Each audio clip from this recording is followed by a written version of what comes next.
¿Se imaginan que pudiéramos modelar algo tan complejo como una pandemia con algo tan simple como un juego de mesa? Buenos días, mi nombre es Berta Lozano, mi compañera es Daniela Shar y hoy les presentamos una gamificación inesperada. Un proyecto que comenzó en 2021 inspirado en los aprendizajes y desafíos que trajo consigo la pandemia de COVID-19. Nuestro proyecto se basa en la navaja de Occam, también conocido como principio de parsimonia, ya que consiste en modelar la propagación de este virus de la manera más simplificada. Para hacer esto nos apoyamos de un juego de mesa llamado Pandemic. De esta forma, el presente trabajo está dividido en dos partes. La primera sería estudiar diferentes escenarios de Pandemic, partiendo de una versión reducida del juego, y la segunda es adaptar el modelo a la pandemia en México y ver qué aplicaciones podría tener en la industria de seguros. Pero no se preocupen, vamos un paso a la vez. ¿Qué es Pandemic? Para los que no están familiarizados con el juego, el tablero de Pandemic es precisamente un mapa del mundo que, como pueden ver, muestra algunas ciudades y las conexiones entre ellas. El problema es que el mundo ha sido infectado por una enfermedad que amenaza con destruirlo, así que los jugadores deben trabajar juntos para erradicar este virus antes de que el juego termine. Antes de continuar con el juego, vamos a revisar brevemente el contexto histórico que nos va a ayudar a entender por qué es tan importante este tema. Como podemos ver en la pantalla, los seres humanos se han encontrado en situaciones como la que vivimos con el COVID-19 muchas veces y desde hace mucho tiempo. Las pandemias y epidemias se remontan al año 100.000 antes de Cristo y estas han provocado un gran número de muertes. Por lo tanto, el hombre siempre ha tenido la necesidad de comprender la propagación de enfermedades para poder así tomar medidas adecuadas. Existe una gran investigación previa que nos va a servir como base a esta, pero esta es muy compleja y se enfoca en otros países. Entonces aquí buscamos una explicación simple y que pueda aplicarse en México. ¿Y qué mejor manera de hacerlo que con un juego? Como queremos explicar esto de la manera más sencilla posible, entonces vamos a trabajar con una versión reducida del juego Pandemic. Mientras que la versión completa muestra el mundo entero, en esta versión solo vamos a trabajar con un tablero de Sudamérica que tiene 5 ciudades. Y estas son Bogotá, Lima, Santiago de Chile, Buenos Aires y Sao Paulo. ¿Y cómo podemos saber qué tan infectada va a estar cada ciudad? Bueno, para esto vamos a usar los cubos de infección y cada ciudad puede tener entre 0 y 3 cubos. Entonces, en la pantalla podemos ver los posibles estados en los que puede estar cada ciudad. La versión reducida del juego se estudia bajo cuatro distintas líneas de acción. La primera línea es sin jugador. Esta es la más sencilla, pues las ciudades se irán infectando de manera aleatoria y no habrá forma de eliminar los cubos de infección. Antes de comenzar, se infectan aleatoriamente dos ciudades. En este caso vemos que Santiago de Chile le ponemos un cubo de infección y a la segunda le vamos a aplicar dos cubos de infección, así como en el juego original de Pandemic. Estos son solo los preparativos para el juego. Se regresan ambas cartas al mazo y se revuelve para entonces comenzar. Los turnos, en este caso, consisten simplemente en extraer una carta del mazo compuesto de la siguiente manera. 5 cartas de infección y 2 de epidemia. Las cartas de infección tienen el nombre de una ciudad. Al ser seleccionada una de estas cartas, se le añadirá un cubo de infección a la ciudad indicada y la carta se coloca en la pila de descarte. En el caso de seleccionar una carta de epidemia, se siguen los siguientes dos pasos. El primero va a ser infectar. Se toma nuevamente una carta del mazo y a la ciudad seleccionada se le coloca no uno, sino 3 cubos de infección. En este caso, Bogotá se infecta con 3 cubos. El segundo paso es intensificar. En vez de regresar la carta a la pila de descarte, todas las cartas se regresan al mazo, esto con la intención de que se puedan volver a infectar las ciudades que ya estaban siendo infectadas. La única carta que no regresa al mazo es la de epidemia. Es importante recordar que el máximo número de cubos de infección por ciudad es de 3. Así que si, por ejemplo, volviéramos a tomar una carta del mazo y saliera Bogotá, no se le agregaría un cuarto cubo, sino que ocurriría un brote. En este caso, ocurren los siguientes pasos. Primero, se va a aumentar el marcador de brotes en 1 y después se colocan cubos en las ciudades adyacentes a la indicada. En este caso, las ciudades adyacentes a Bogotá serían Lima, Buenos Aires y Sao Paulo.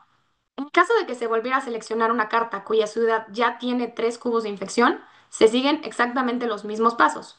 Aumenta el marcador de brotes, se pone un cubo en la ciudad adyacente, que en este caso es Sao Paulo, Pero esta vez, una de esas ciudades adyacentes también ya tenía 3 cubos, así que esa ciudad también tendrá su propio brote. A esto se le conoce como reacciones en cadena.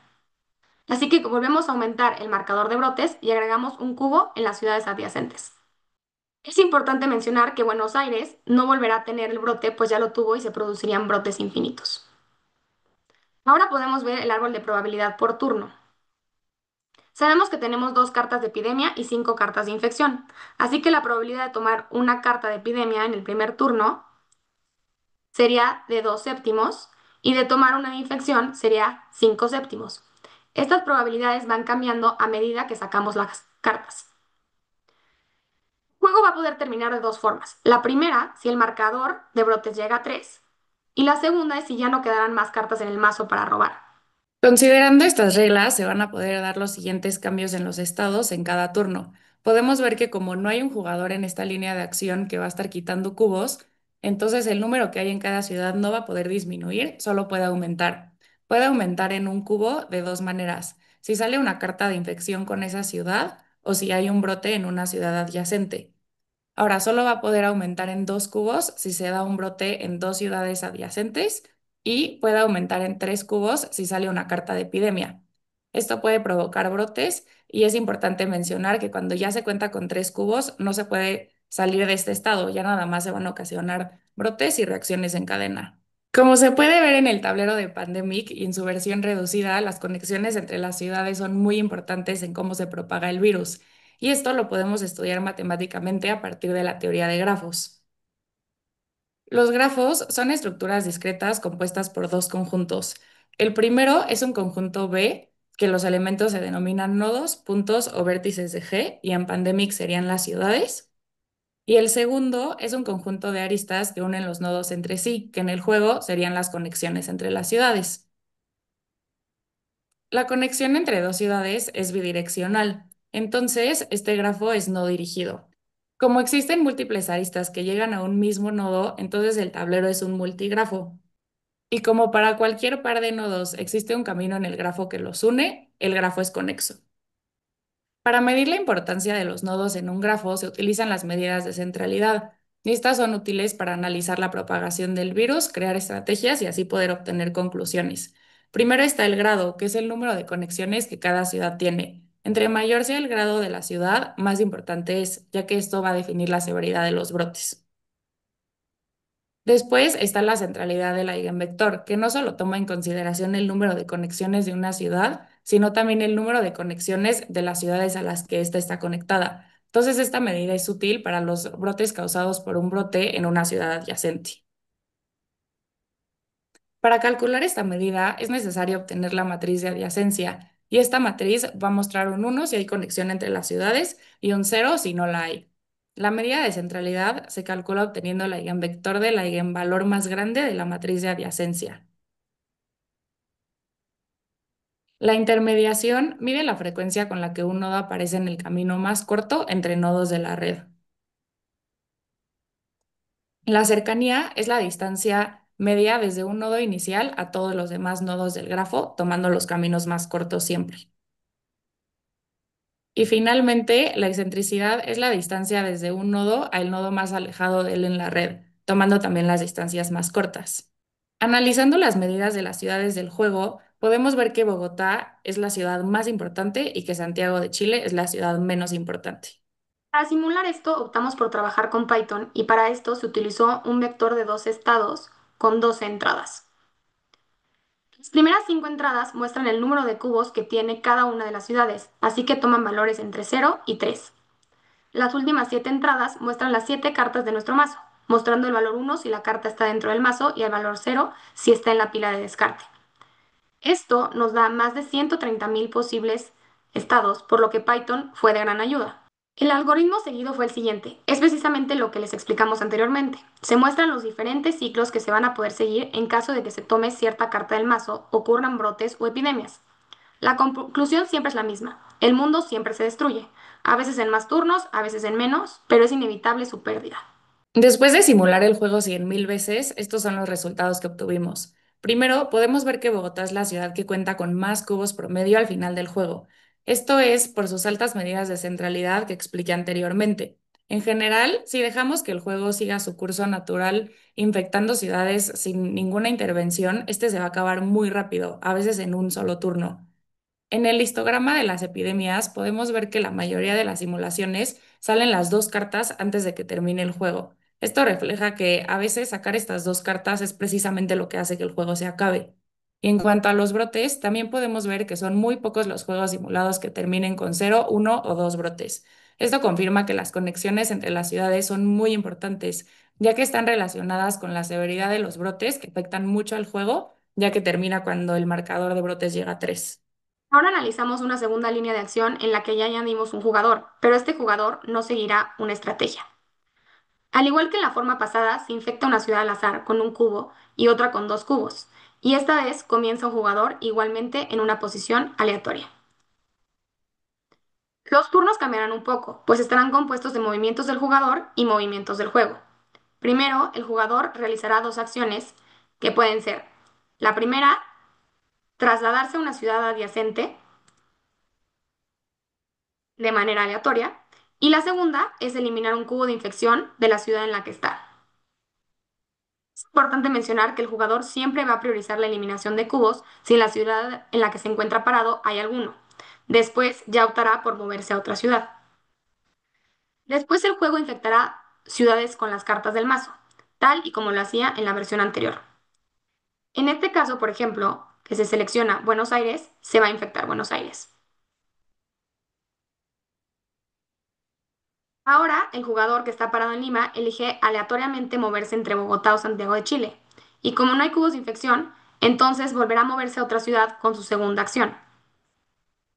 Sus dos acciones están listas, así que ahora se toma una carta del mazo y se infecta esa ciudad. El jugador está parado en Buenos Aires, que sí tiene un cubo de infección. Su primera acción será eliminar ese cubo y la segunda acción será moverse al azar a una de sus ciudades adyacentes.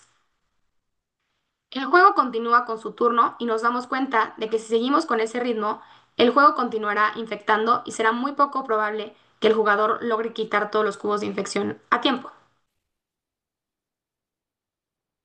Aquí podemos ver cómo el juego se desarrolla y se siguen infectando las ciudades. Por lo tanto, vamos a tomar dos personajes del juego original de Pandemic que tienen además un poder especial. El primero es el médico. Puede quitar todos los cubos de infección de la ciudad en la que está parado utilizando tan solo una acción. Y el segundo es el especialista en cuarentenas. Su poder consiste en contrarrestar las acciones del juego, pues no permite que se coloquen cubos de infección en la ciudad en la que está parado. Como está en Bogotá, aunque haya salido de Bogotá, esa ciudad no será infectada. Una vez más, esta es la matriz donde podemos ver los cambios de estados en un momento. En la parte de arriba de la diagonal, la matriz es igual a la de sin jugador. Sin embargo, ahora sí existe la posibilidad de disminuir el número de cubos. Puede disminuir en un cubo si el jugador es especialista en cuarentenas y utiliza una acción para quitarlo, y puede disminuir en uno, dos o hasta tres cubos si el jugador es el médico y usa una acción para quitarlos. Es importante mencionar que se asume que el médico va a usar su poder para quitar todos los cubos que hay en la ciudad en la que está parado. Por eso no se puede pasar de tres cubos a uno. Como se mencionó antes, en esta versión de Pandemic, el jugador se va a desplazar de manera aleatoria entre las ciudades que están conectadas. Como sabemos, la evolución en el tiempo de un fenómeno aleatorio se puede estudiar a partir de un proceso estocástico. En esta versión del juego, a dónde se va a mover el jugador solo depende de dónde está parado actualmente. El futuro es independiente del pasado, dado el estado presente. Por lo tanto, se trata de una cadena de Markov, y esta cadena va a ser discreta y homogénea. La matriz de transición es esta, y va a reflejar la probabilidad de que el jugador pase de una ciudad a otra en un movimiento. Como el jugador solo va a moverse cuando la ciudad en la que se encuentra ya no está infectada, la probabilidad de que el jugador se quede en la misma ciudad es cero. Ahora analizaremos el algoritmo y vemos que se ha vuelto mucho más complejo, pues añadimos al jugador que elimina todos los cubos en caso de ser médico y si no lo es, solo eliminará un cubo a la vez. Así como el especialista en cuarentenas que no permite que se añadan cubos en la ciudad en la que está parado, ahora sí podemos ver una probabilidad de que el jugador gane. Esto ocurrirá si el jugador logra eliminar todos los cubos de infección, antes de que se acaben las cartas del mazo o que ocurran tres brotes. Al correr esto en Python otra vez 100.000 veces, vemos que el médico gana el 4,5% de las veces, que aunque es muy bajo, ya es posible. Además, algo importante a destacar aquí es que con la presencia del médico se contienen mucho los brotes, pues en la mayoría de los juegos simulados ocurrieron cero brotes. Como el médico tiene precisamente la capacidad de eliminar hasta 3 cubos, previene que se acumulen muchos cubos y se produzcan estos brotes. Además, vemos como el máximo de turnos ya alcanza los 15 y el promedio de turnos es menor. Para el especialista en cuarentenas, podemos ver que una vez más el número de turnos aumenta y el de brotes disminuye. Mientras que en la versión sin jugador la mayoría de los juegos terminaban con 3 brotes, podemos ver que al añadir a este especialista en cuarentenas, la mayoría termina con 0. La capacidad de este personaje de evitar brotes va a cambiar la dinámica del juego y va a aumentar la probabilidad de que este termine por una razón que no sea un brote, como que se terminen las cartas, puede ser, o que gane el jugador. A pesar de que el porcentaje de juegos ganados es ligeramente mayor que el del médico, este sigue siendo bajo. Al incorporar al jugador con cualquiera de los personajes, las estadísticas podemos ver que mejoran. Ahora, el juego dura más e incluso existe la posibilidad de ganar, pero esta probabilidad es baja. Entonces, ¿qué pasaría si en lugar de desplazarse aleatoriamente en el tablero, el jugador se moviera estratégicamente con el objetivo de sí hacer algo para combatir la pandemia? Ahora vamos a estudiar una línea de acción que es con jugador y con estrategia. En esta se va a seguir priorizando la eliminación de cubos, pero los traslados van a seguir una lógica basada en las medidas de centralidad que vimos antes. Una vez más, se van a infectar de la misma manera dos ciudades antes de comenzar el juego y el jugador va a empezar en una posición aleatoria del tablero. También cada turno va a estar compuesto de la misma forma que en la versión anterior. Se van a realizar las dos acciones y se va a obtener una carta del mazo y van a existir los mismos personajes. Pero ahora una vez que no haya cubos que quitar, el jugador se va a mover a la ciudad que tenga más cubos, y en este caso sería Buenos Aires. Ahora, si nos encontráramos en un caso como este, se va a revisar cuántos cubos tienen las ciudades adyacentes, es decir, Lima y Sao Paulo.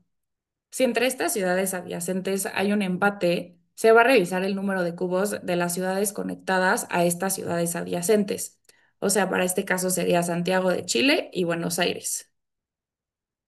Como Santiago de Chile tiene un cubo y Buenos Aires no, entonces el jugador se movería a Lima. Si estas ciudades conectadas a la adyacente tuvieran el mismo número de cubos, se le va a dar prioridad a la ciudad que tenga mayor centralidad, que como hemos visto es Bogotá.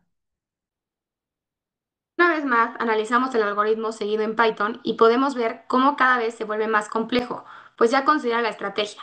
Entonces, la probabilidad de ganar debería de aumentar. Vemos los resultados de la simulación y vemos que el médico tiene una probabilidad de ganar de casi el 16%. Evidentemente, esta estrategia le está funcionando muy bien, pues está moviendo las ciudades que más cubos tienen, permitiendo dar lo mejor de su poder y evitando brotes. Vemos cómo la columna de cero brotes cada vez es más alta. Además, podemos empezar a notar que el número de juegos de tan solo 2 turnos aumenta. Esto quiere decir que no solo el jugador está ganando el 16% de las veces, sino que cuando lo hace, gana de manera muy rápida. Agregar una estrategia disminuye de modo relevante el número promedio de brotes y aumenta el porcentaje de juegos ganados para el especialista en cuarentenas en más del 10%. Esto se debe a que a este personaje la estrategia le ayuda en dos cosas. Primero, porque va a optimizar la eliminación de cubos y además porque va a evitar los brotes y las cadenas de brotes. Para tener un análisis más profundo de este personaje, corrimos distintos escenarios y llegamos a estas conclusiones. Si el jugador contara con 3 acciones en lugar de dos, ganaría el 81% de los juegos. Si el jugador contara con solo una acción, entonces perdería prácticamente todos los juegos, el 99,83%. Y si el jugador empezara siempre en Bogotá, como por la centralidad de este nodo, ganaría el 18% de los juegos. Y si el jugador empezara en Santiago de Chile, ganaría el 13% de los juegos por su baja centralidad. Ahora vamos a hacer una comparación de los resultados con estrategia y sin estrategia. Aunque la estrategia afecta un poco más al médico por la naturaleza de su poder, tras analizar el juego sin estrategia y con estrategia, concluimos que el desempeño de los dos personajes es muy similar. A pesar de que la estrategia los beneficia y de que el porcentaje de los juegos ganados puede crecer aún más si se empieza el juego en una ciudad con alta centralidad, los porcentajes de ganar siguen siendo bajos. Entonces, pues, ¿qué pasaría si mezcláramos las habilidades de estos dos personajes? Ahora tenemos a un jugador que elimina cubos y no permite que se añadan cubos en la ciudad en la que está parado. Esto nos da una probabilidad de ganar de casi el 50%. Vemos cómo la estrategia le está funcionando de maravilla. La mayoría de los juegos se acaban en tan solo 2 turnos con un promedio de 6.51 turnos y casi no se producen brotes. Por lo tanto, podemos concluir que la estrategia más óptima es aquella que cuenta con solo un jugador, pero con una estrategia basada en las medidas de centralidad y el número de cubos de las ciudades adyacentes, y la combinación de los dos personajes. Todos estos hallazgos provenientes de la modelación de Pandemic pueden ser aplicados a la pandemia real de COVID-19 en nuestro país. Hoy en día vivimos en un mundo sumamente conectado, facilitando la propagación de enfermedades. México no es la excepción, ya que está altamente conectado tanto nacional como internacionalmente. Adaptando esta estrategia a México, tomamos como nodos los 5 aeropuertos más importantes del país, siendo el de la Ciudad de México, Cancún, Guadalajara, Monterrey y Tijuana. Las conexiones entre estos nodos se relacionan con el número de vuelos que hacen diariamente entre sí, conectando las dos ciudades a las que más viajan. Cancún tiene más vuelos a Ciudad de México y Monterrey, Guadalajara a Ciudad de México y Tijuana, Monterrey a Ciudad de México y Cancún, y Tijuana a Ciudad de México y Guadalajara. Podemos ver que Ciudad de México está conectado a todas las demás ciudades y las demás están conectadas a Ciudad de México y una más, siendo claramente Ciudad de México el nodo más importante. Aquí tenemos las medidas de centralidad de México. Podemos ver que, como era de esperarse, la Ciudad de México es el nodo más importante del grafo. Este aeropuerto está conectado a todos los demás, tiene una alta centralidad de vector propio y aparece frecuentemente en los caminos más cortos entre los nodos de la red. Los demás aeropuertos cuentan con las mismas medidas de centralidad, entonces tienen la misma relevancia en el grafo, que es menor que la de la Ciudad de México. Después de analizar profundamente las distintas versiones de la versión reducida de Pandemic, encontramos la mejor estrategia para combatir la propagación del virus, y esta la vamos a poder aplicar a México si consideramos las siguientes equivalencias. El jugador de Pandemic podría verse como las medidas adoptadas por el gobierno, y en específico el médico serían las vacunas y el especialista en cuarentenas, pues la cuarentena. Los cubos de infección podría verse como el nivel de infección que tenemos en el país, y las cartas de epidemia podrían ser vacaciones, otros eventos que pueden aumentar los contagios, y finalmente los turnos podrían verse como meses. Al simular esto una vez más en Python, nos damos cuenta que el jugador gana más del 50% de las veces. Esta estrategia está funcionando muy bien. De hecho, al analizar el número de cubos de infección promedio por ciudad, se pudo ver que la Ciudad de México era la de menor número de cubos, reflejando que esta es una buena estrategia que ataca beneficiosamente a las ciudades más relevantes para el grafo. Los brotes son casi siempre cero y el promedio de turnos es 6. Esto nos dice que en promedio en 6 meses la pandemia, o al menos una ola de la pandemia, se podría acabar. Y la mayoría de las veces en solo 2 meses. Esto nos lleva a cuestionarnos, ¿por qué no pasó así en México? ¿Qué hizo mal el gobierno? Bueno, aquí el semáforo epidemiológico es muy útil y sirvió para controlar la pandemia. No tomaba en cuenta el grado de centralidad, ese fue el problema.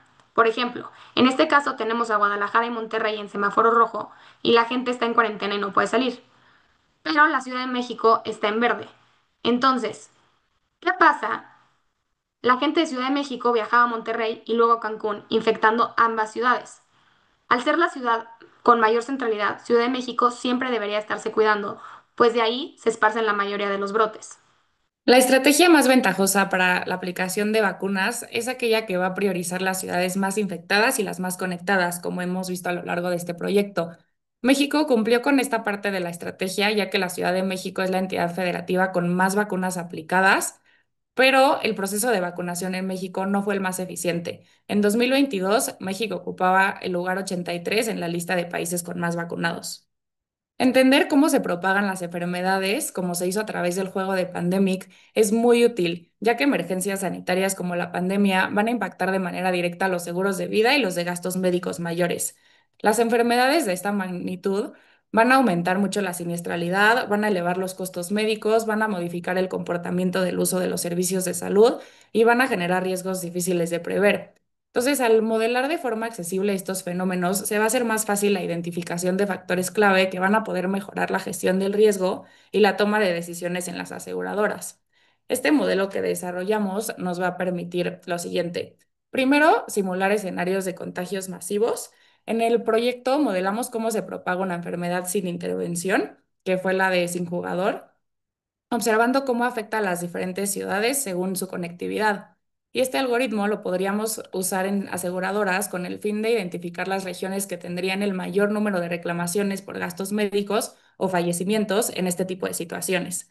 Esto es muy útil para el sector porque nos va a ayudar a anticipar necesidades de capital local, a diseñar primas diferenciadas por región y ajustar redes médicas o convenios de hospitales según la presión esperada. También este modelo nos ayuda a evaluar severidad y frecuencia de brotes. Bajo emergencias de este tipo, es difícil predecir cómo se va a comportar el gobierno y las medidas que se van a tomar. Entonces, analizar diferentes escenarios es muy útil. Partiendo de la comparación entre la simulación de un jugador aleatorio y uno que tenía estrategia, pudimos estimar cambios entre la severidad y la frecuencia de brotes, considerando alta variabilidad entre escenarios. Y esto podría aplicarse en las reservas técnicas. Calcular las reservas, considerando muchos escenarios, es fundamental, ya que ayuda a las aseguradoras a anticiparse a diferentes niveles de siniestralidad y variabilidad en los riesgos, asegurando que cuenten con los fondos suficientes para poder cumplir con sus obligaciones, incluso en situaciones adversas. Y esto pues va a fortalecer su solvencia y su estabilidad financiera. También podemos diseñar coberturas paramétricas. El modelo genera variables observables como el número de las ciudades infectadas, las ciudades colapsadas, la frecuencia, la duración de los brotes, niveles de alerta, etcétera. Entonces, esto podría usarse para seguros paramétricos. Un ejemplo podría ser si una ciudad pasa cierto umbral de contagios, entonces que se active automáticamente una compensación. Y este tipo de seguros son muy beneficiosos para la industria porque al establecer pagos automáticos basados en parámetros que ya están predefinidos, van a permitir una gestión más eficiente del riesgo. Y esto va a mejorar la predictibilidad financiera, reducir los costos administrativos y de ajuste de siniestros. También con esto podemos ajustar primas. Esta investigación nos enseñó cómo las estrategias y los personajes, que en este caso eran el médico y el especialista en cuarentenas, reducen significativamente la propagación. Aplicado al mundo real, reducir la propagación implica bajar la siniestralidad y el impacto financiero de la crisis, y estos resultados pueden justificar ajustes de primas. Aquí un ejemplo podría ser dar primas más bajas en regiones con alta vacunación o con mejores respuestas sanitarias. Y este tipo de ajustes nos van a ayudar a alinear mejor el precio del seguro con el riesgo real. Y además ayudan a traer clientes de menor riesgo, a reducir la siniestralidad y a mejorar la rentabilidad de la cartera. Para determinar nodos de alta prioridad sanitaria, uno de los principales hallazgos del proyecto es que la conectividad entre las ciudades es muy importante en la propagación. Las ciudades más conectadas, como Ciudad de México o como Cancún, son nodos críticos, y las aseguradoras pueden enfocar sus esfuerzos de prevención en estas ciudades para así poder reducir su siniestralidad. Pueden promover campañas de vacunación entre sus aseguradores, enviar recordatorios personalizados sobre medidas de prevención, ofrecer descuentos o beneficios asegurados con conductas preventivas. Y este enfoque va a ayudar a reducir la incidencia de enfermedades, a disminuir siniestros y a optimizar recursos.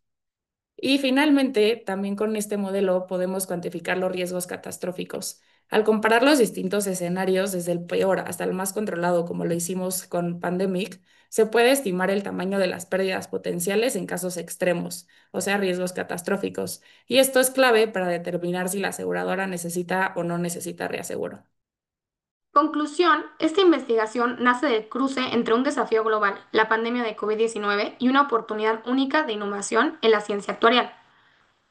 Toma como base el juego de Pandemic y a través de principios de teoría de grafos, cadenas de Markov y simulación, permite representar la propagación de una enfermedad de forma simplificada pero sorprendentemente fiel a la realidad. Este enfoque no solo facilita la comprensión del fenómeno epidemiológico, sino que también revela patrones clave que pueden ser muy útiles para el sector asegurador. El proyecto convierte una herramienta lúdica en una plataforma con aplicaciones actuariales reales.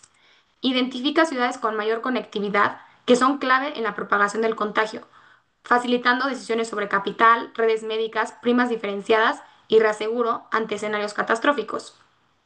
A través de simulaciones contrastadas, una con jugador aleatorio y otra con estrategia informada, se demostró cómo decisiones bien dirigidas pueden contener significativamente el impacto del brote. Esta comparación resulta especialmente valiosa para las aseguradoras, ya que les permite modelar el impacto de medidas de salud pública, vacunación o cuarentena sobre su cartera, e incorporar estos efectos en la construcción de coberturas paramétricas sensibles a umbrales observables como número de ciudades infectadas, frecuencia de brotes o colapsos sanitarios. Aplicado al contexto mexicano, el modelo reveló la importancia de nodos críticos como Ciudad de México o Cancún. Esto permite a las aseguradoras realizar estrategias preventivas más focalizadas, incentivos a aseguradoras responsables y ajustes tarifarios basados en datos concretos. Además, esto sugiere que las decisiones de política pública, como la implementación del semáforo epidemiológico, deben considerar la estructura de conectividad nacional. Esta visión sistémica es esencial para lograr una gestión de riesgos coherente entre el Estado y las aseguradoras. En este sentido, este trabajo no pretende sustituir los modelos epidemiológicos formales, sino complementarlos con una herramienta educativa, exploratoria y orientada a la acción. Más allá de su componente técnico, esta propuesta plantea una reflexión profunda sobre el papel del actuario en un mundo expuesto a riesgos. Frente a amenazas como pandemias, cambios climáticos o eventos geopolíticos extremos, ya no basta con ser guardianes de la solvencia. Se necesita actuar con visión, creatividad y responsabilidad social. El actuario moderno debe ser capaz de anticipar lo improbable, modelar lo desconocido y traducir incertidumbre en resiliencia. Este modelo es un ejemplo de cómo hacerlo. Esta es una propuesta que integra ciencia, creatividad y compromiso social, y que pone sobre la mesa un nuevo paradigma para enfrentar los desafíos del mañana con inteligencia, empatía y mucha precisión técnica. En conclusión, lo aquí expuesto no es solo una contribución metodológica, sino un llamado a repensar cómo se construyen las herramientas actuariales del futuro. Herramientas que no solo calculen, sino que comuniquen, que no solo simulen, sino que orienten decisiones, y que no solo midan al riesgo, sino que inspiren su transformación en oportunidad. Esto ha sido todo por nuestra parte. Muchas gracias por escucharnos y esperemos lo hayan disfrutado.